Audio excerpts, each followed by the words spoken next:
اور جو خدا پر بھروسہ رکھے گا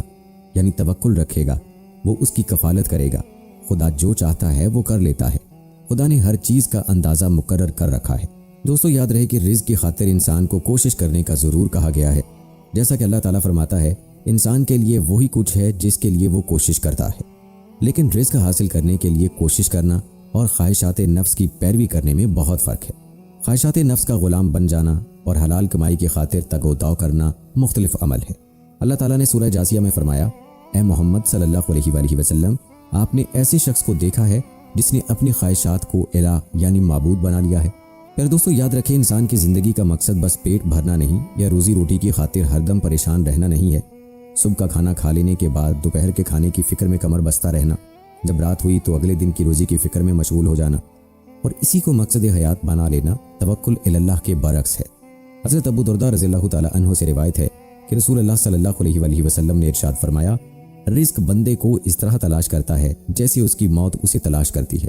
حضرت عمر رضی اللہ تعالی عنہ سے روایت ہے، میں نے رسول اللہ صلی اللہ علیہ وآلہ وسلم کو فرماتے سنا، اگر تم اللہ تعالیٰ پر اسی طرح توکل کرو جیسے توکل کرنے کا حق ہے تو تمہیں پرندوں کی طرح روزی دی جائے گی کہ صبح کو بھوکے نکلتے ہیں اور شام کو پیٹ بھر کر واپس آتے ہیں۔ اسی طرح حضرت شیخ عبد القادر جیلانی رحمۃ اللہ علیہ نے فرمایا،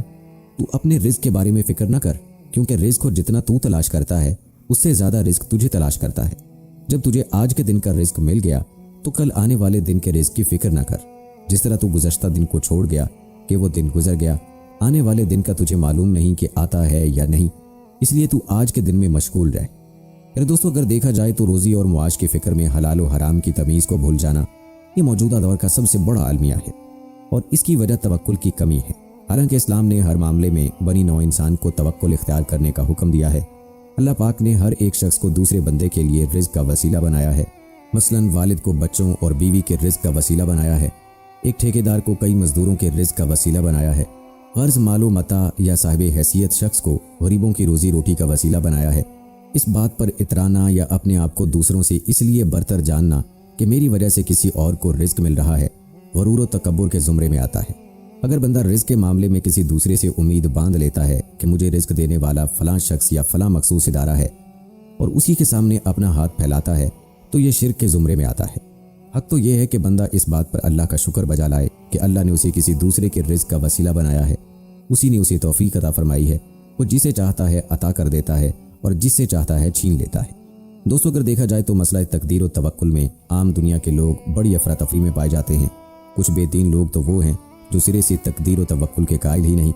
انہوں نے مادی اسباب ہی کو خدا بنایا ہوا ہے، اور کچھ ناواقف ایسے بھی ہیں جنہوں نے تقدیر و توکل کو اپنی کم ہمتی اور بیکاری کا بہانہ بنا لیا ہے۔ تو چلیے آپ کو مسئلہ تقدیر کو سمجھنے کے لیے صحیح ستہ سے چند احادیث بتاتے ہیں جن میں اس مسئلے کی تشریح موجود ہے۔ ان احادیث کو آپ نے غور سے سننا ہے تاکہ آپ کو تقدیر و توکل کے مسئلے کی سمجھ آ سکے۔ پیارے دوستو صحیح بخاری جلد 2 حدیث نمبر 443 میں حضرت عبداللہ رضی اللہ تعالی عنہ سے روایت ہے کہ رسول اللہ صلی اللہ علیہ وآلہ وسلم نے فرمایا کہ تم میں سے ہر ایک کی پیدائش ماں کے پیٹ میں پوری کی جاتی ہے، 40 دن تک نطفہ رہتا ہے، پھر اتنے ہی دنوں تک مزغہ گوشت رہتا ہے، پھر اللہ تعالیٰ ایک فرشتے کو 4 باتوں کا حکم دے کر بھیجتا ہے اور اسے کہا جاتا ہے کہ اس کا عمل، اس کا رزق اور اس کی عمر لکھ دے، اور یہ بھی لکھ دے کہ وہ بدبخت یعنی جہنمی ہے یا نیک بخت یعنی جنتی ہے۔ پھر اس میں روح پھونک دی جاتی ہے، بے شک تم میں سے ایک آدمی ایسا عمل کرتا ہے کہ اس کے اور جنت کے درمیان صرف 1 گز کا فاصلہ رہ جاتا ہے کہ اس کو نوشتہ یعنی تقدیر غالب آ جاتا ہے اور وہ دوزخیوں کے عمل کرنے لگتا ہے، اور ایک آدمی ایسے عمل کرتا ہے کہ اس کے اور دوزخ کے درمیان صرف 1 گز کا فاصلہ رہ جاتا ہے کہ اتنے میں تقدیر الہی اس پر غالب آ جاتی ہے اور وہ اہل جنت کے کام کرنے لگتا ہے۔ پیارے دوستو جو آیت آپ نے تھوڑی دیر پہلے ملاحظہ کی اس میں بھی کتاب کا ذکر ہو چکا ہے کہ ہر انسان کے پیدا ہونے سے پہلے ہی کچھ چیزیں لکھ دی جاتی ہیں،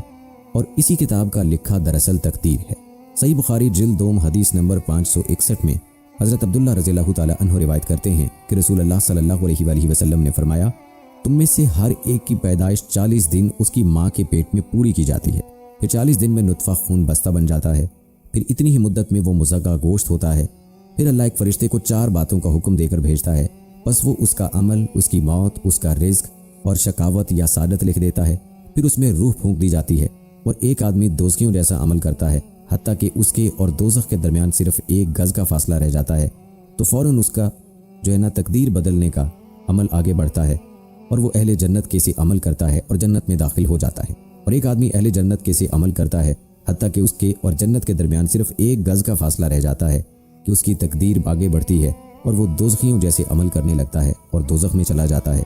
اسی طرح جامع ترمذی جلد 2 حدیث نمبر 537 میں حضرت عبداللہ بن عمر رضی اللہ تعالیٰ عنہ فرماتے ہیں کہ میں نے رسول اللہ صلی اللہ علیہ وآلہ وسلم سے سنا کہ اللہ تعالیٰ نے اپنی مخلوق کو تاریکی میں پیدا کیا، پھر ان پر اپنا نور ڈالا، بس جس پر وہ نور پہنچا اس نے ہدایت پائی اور جس تک نہیں پہنچا وہ گمراہ ہو گیا۔ اسی لیے میں کہتا ہوں کہ اللہ تعالیٰ کے علم پر قلم خشک ہو گیا۔ میرے دوستو، اس حدیث سے معلوم ہوتا ہے کہ خوش بختی اور بدبختی انسان کے مقدر میں لکھ دی جاتی ہے، اور اس حدیث میں ہدایت کا ذریعہ اللہ تعالیٰ کا نور بتلایا ہے کہ جس تک اللہ کا نور پہنچا اس کو دنیا میں ہدایت ملے گی، اور جس تک نہیں پہنچا اس کو ہدایت نہیں ملے گی۔ میرے دوستو، سنن ابن ماجہ جلد 3 حدیث نمبر 750 میں حضرت ابان بن عثمان فرماتے ہیں کہ میں نے سیدنا عثمان رضی اللہ تعالیٰ عنہ کو یہ فرماتے سنا کہ میں نے رسول اللہ صلی اللہ علیہ وآلہ وسلم کو یہ فرماتے سنا، جو بندہ بھی ہر روز صبح اور شام 3 بار یہ کلمات کہے، بسم اللہ الذی لا یضر مع اسم شیء فی الارض وفی السماء وہو السمیع العلیم، یہ نہیں ہو سکتا کہ اسے کوئی ضرر پہنچے۔ راوی کہتے ہیں کہ حضرت ابان کو فالج تھا، ایک شخص ان کی طرف تعجب سے دیکھنے لگا تو حضرت ابان نے اس سے کہا، کیا دیکھتے ہو؟ حدیث ایسے ہی ہے جیسے میں نے بیان کی، لیکن ایک روز میں نہ پڑھ سکا اور بھول گیا تاکہ اللہ تعالیٰ اپنی اٹل تقدیر مجھ پر جاری فرما دے۔ میرے دوستو، یہاں معلوم ہوا کہ جب اللہ تعالیٰ کی طرف سے کوئی فیصلہ اٹل ہوتا ہے تو پھر دنیا میں اس کے لیے راہیں خود ہی بنتی چلی جاتی ہیں، جیسا کہ اس حدیث میں راوی کا بیان ہے کہ جس روز مجھے فالج ہوا میں یہ دعا پڑھنا بھول گیا تھا۔ دراصل یہ تکلیف ان کے مقدر میں تھی اور ان کو پہنچنی تھی، اس لیے وہ دعا نہ پڑھ سکے اور ان کو فالج ہو گیا۔ صحیح مسلم جلد 3 حدیث نمبر 2242 میں ہے، حضرت ابو الاسد دہلی سے روایت ہے کہ مجھے عمران بن حسین نے کہا، کیا تو جانتا ہے کہ آج لوگ عمل کیوں کرتے ہیں اور اس میں مشقت کیوں برداشت کرتے ہیں؟ کیا یہ کوئی ایسی چیز ہے جس کا فیصلہ ہو چکا ہے اور تقدیر الہی اس پر جاری ہو چکی ہے، یا وہ عمل ان کے سامنے آتے ہیں جنہیں ان کے نبی صلی اللہ علیہ وآلہ وسلم کی لائی ہوئی شریعت نے دلائل ثابتہ سے واضح کر دیا ہے؟ تو میں نے کہا نہیں، بلکہ ان کا عمل ان چیزوں سے متعلق ہے جن کا حکم ہو چکا ہے اور تقدیر ان میں جاری ہو چکی ہے۔ تو عمران نے کہا، کیا یہ ظلم نہیں ہے؟ راوی کہتے ہیں کہ اس سے میں سخت گھبرا گیا اور میں نے کہا، ہر چیز اللہ کی مخلوق اور اس کی ملکیت ہے، بس اس سے اس کے فعل کی باز پرس نہیں کی جا سکتی، اور لوگوں سے تو پوچھا جائے گا۔ تو انہوں نے مجھے کہا، اللہ تجھ پر رحم فرمائے، میں نے آپ سے یہ سوال صرف آپ کی عقل کو جانچنے کے لیے ہی کیا تھا۔ قبیلہ مزنیہ کے 2 آدمی رسول اللہ صلی اللہ علیہ وآلہ وسلم کی خدمت میں حاضر ہوئے اور عرض کیا، اے اللہ کے رسول صلی اللہ علیہ وآلہ وسلم، آپ اس بارے میں کیا فرماتے ہیں کہ لوگ آج عمل کس بات پر کرتے ہیں اور کس وجہ سے اس میں مشقت برداشت کرتے ہیں؟ کیا یہ کوئی ایسی چیز ہے جس کے بارے میں حکم صادر ہو چکا ہے اور اس میں تقدیر جاری ہو چکی ہے، یا ان کے نبی صلی اللہ علیہ وآلہ وسلم جو احکام لے کر آئے ہیں اور تبلیغ کی حجت ان پر قائم ہو چکی ہے اس کے مطابق عمل ہے؟ آپ صلی اللہ علیہ وآلہ وسلم نے فرمایا، نہیں، بلکہ ان کا عمل اس چیز کے مطابق ہے جس کا فیصلہ ہو چکا ہے اور تقدیر اس میں جاری ہو چکی ہے، اور اس کی تصدیق اللہ کی کتاب میں موجود ہے۔ اللہ تعالیٰ کا ارشاد ہے، اور قسم ہے انسان کی اور جس نے اس کو بنایا اور اسے اس کی بدی اور نیکی کا الہام فرمایا۔ پھر دوستو، صحیح مسلم جلد 3 حدیث نمبر 2254 میں حضرت طاؤس رضی اللہ تعالیٰ عنہ سے روایت ہے کہ میں نے رسول اللہ صلی اللہ علیہ وآلہ وسلم کے متعدد صحابہ سے ملاقات کی، وہ کہتے تھے ہر چیز تقدیر سے وابستہ ہے، اور میں نے حضرت ابن عمر رضی اللہ تعالیٰ عنہ سے سنا کہ رسول اللہ صلی اللہ علیہ وآلہ وسلم نے فرمایا، ہر چیز تقدیر سے وابستہ ہے، یہاں تک کہ عجز اور قدرت یا قدرت اور عجز۔ اسی طرح سنن ابی داؤد میں جلد 3 حدیث نمبر 1273 میں ارشاد ہے، حضرت ابی بن کعب رضی اللہ تعالیٰ عنہ کے پاس ابن الدیمی کہتے ہیں کہ میں حاضر ہوا اور ان سے کہا کہ میرے دل میں تقدیر سے متعلق کچھ شکوک و شبہات پیدا ہو گئے ہیں، آپ اس بارے میں مجھے کچھ بتلائیں، شاید اللہ تعالیٰ میرے دل سے ان شبہات کو نکال دیں۔ تو ابی رضی اللہ تعالیٰ عنہ نے فرمایا کہ اگر اللہ آسمان والوں اور زمین والوں کو عذاب دینا چاہیں تو عذاب دے سکتے ہیں، اور وہ ان پر ظلم کرنے والے نہیں ہوں گے، اور اگر وہ ان پر رحم فرمائیں تو ان کی رحمت ان کے لیے ان کے اپنے اعمال سے بہتر ہوگی، اور اگر تو احد کے پہاڑ کے برابر بھی سونا خرید کر دے تو اللہ کی راہ میں وہ تجھ سے قبول نہیں فرمائیں گے، یہاں تک کہ تو تقدیر پر ایمان لے آئے اور یہ نہ جان لے کہ تجھے جو کچھ مصیبت وغیرہ پہنچی وہ تجھ سے خطا ہونے والی نہ تھی، اور جو تکلیف وغیرہ تجھے نہیں پہنچی وہ تجھے ہرگز پہنچنے والی نہیں تھی، اور اگر اس اعتقاد کے بغیر تو مر گیا تو ضرور بالضرور تو آگ میں داخل ہوگا۔ ابن دلمی کہتے ہیں کہ پھر میں حضرت عبداللہ بن مسعود رضی اللہ تعالیٰ عنہ کے پاس آیا تو انہوں نے بھی اسی طرح فرمایا، پھر میں حضرت حذیفہ رضی اللہ تعالیٰ عنہ بن یمان کے پاس آیا